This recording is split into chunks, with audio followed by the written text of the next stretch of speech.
एक समुद्र में टिंकू नाम का एक शार्क रहता था। अपने शिकार को फंसाने के लिए उसने एक मछली को सेविका के रूप में रखा हुआ था, जिसका नाम लूसी था। लूसी हमेशा दूसरे मछलियों पर नजर रखती और उनको अकेला पाकर शार्क को खबर कर देती थी।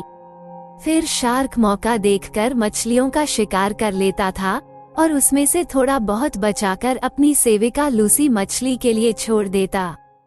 एक दिन डॉल्फिन, मगरमच्छ, कछुआ और शीला मछली ने एक जगह मिलकर इस समस्या पर चर्चा की।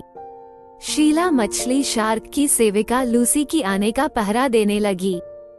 जब से ये लूसी शार्क के साथ मिली हैं, हमारा जीना मुश्किल हो गया है। चुपचाप आती हैं और फिर किसी भी मछली को अकेला देखकर शार्क को जाकर बता देती हैं। अगर ऐसा ही चलता रहा तो एक एक करके समुद्र के सभी मछलियों को यह खत्म कर देंगे।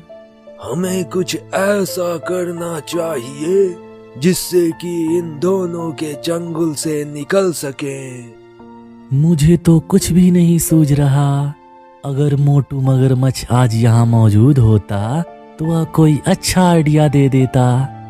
तुमने सही कहा। अगर आज समुद्र में यह पौधा नहीं होता तो मोटू मगरमच्छ हमारे बीच मौजूद होता।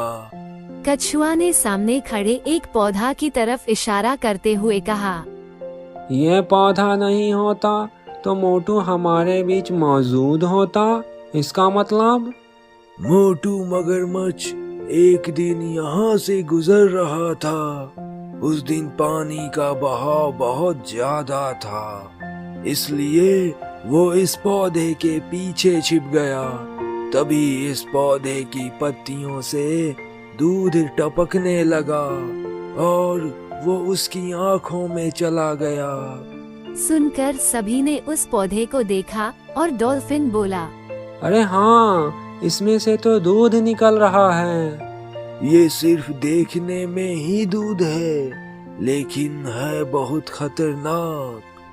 मोटू की आंखों में इस दूध के टपकने के थोड़ी देर बाद ही वह अंधा हो गया। बस उसके बाद से ही उसको हमेशा के लिए दिखना बंद हो गया। अंधा होने के बाद वह कुछ दिनों तक यहाँ वहाँ भटकता नजर आया, लेकिन उसके बाद कहाँ गया अभी तक एक राज ही है। सुनकर सभी को उस पर तरस आया और फिर डॉल्फिन खुश होकर बोला, दोस्तों, समझो कि अब हमें शार्क और लूसी से छुटकारा मिल गया।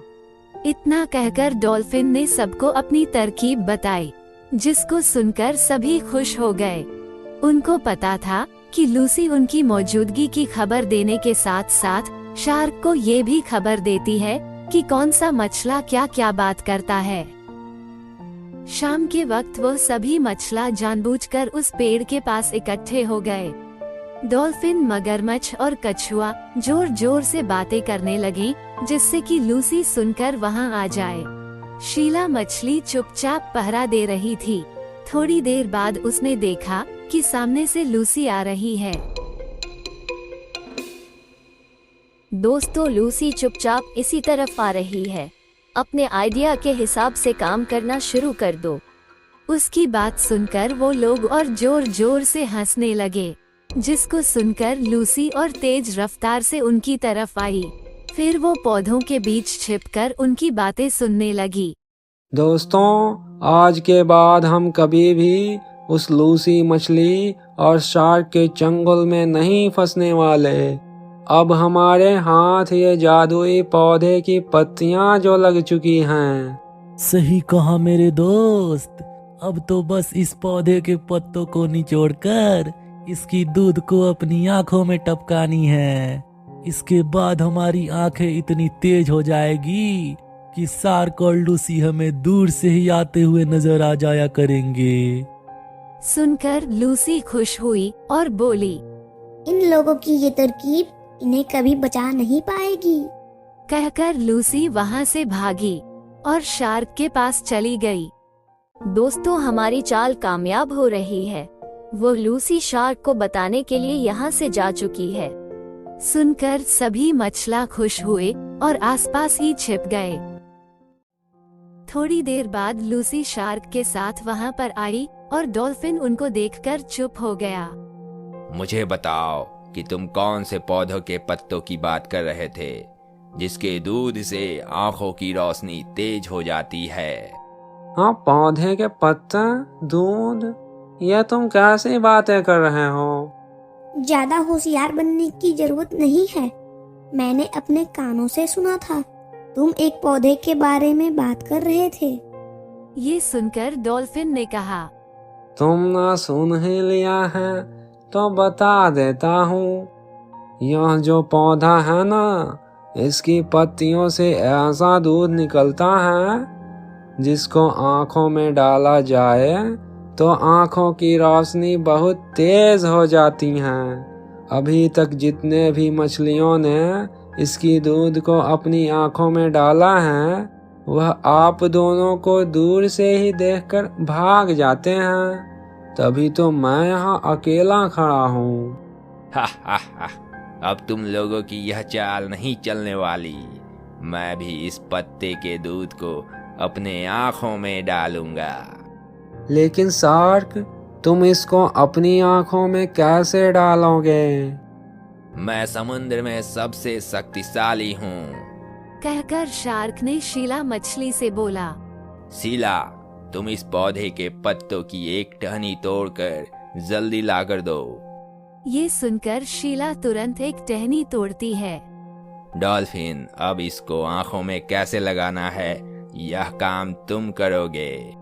तुम बस अपनी दोनों आंखें खोलो, इन पत्तों को अच्छे से निचोड़ कर उसमें से दूध निकालता हूँ। जल्दी करो। सुनकर डॉल्फिन शीला की तरफ देखकर मुस्कुराया और फिर उसने जमीन पर पड़ी टहनी उठाई। उसमें काफी सारी पत्तियां लगी थी। डॉल्फिन ने शार्क की आंखों के ऊपर उसको ले जाकर ऐसे निचोड़ा, एक मोटी बूंद शार्क की आंखों में टपक पड़ी। महाराज, कैसा महसूस हो रहा है? अरे बहुत ही अच्छा, ठंडा ठंडा लग रहा है। शार्क ने कुछ देर आंखें नहीं खोली और उसकी ठंडक का मजा लेते रहा।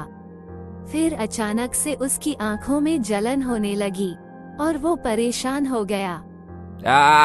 ये क्या है? बहुत तेज जलन हो रहा है और मैं कुछ देख भी नहीं पा रहा। अब जो छिपे हुए थे वो बाहर निकल आए। शार्क ने आंखें तो खोल ली थी, लेकिन अब वो अंधा हो चुका था। वो इधर उधर जाता और फिर गिर जाता, फिर खड़ा होकर चिल्लाता। ये सब देखकर मछलियों को बड़ा मजा आ रहा था। ये सब क्या है? इसको कुछ नजर क्यों नहीं आ रहा? यह सब हमारी चाल थी, तुम दोनों से छुटकारा पाने के लिए।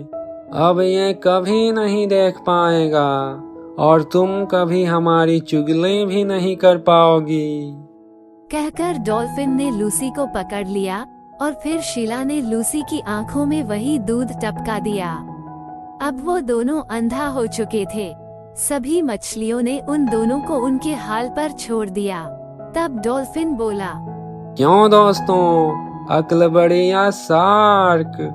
सुनकर सभी मछलियां जोर जोर से हंसने लगे और खुशी मनाने लगे।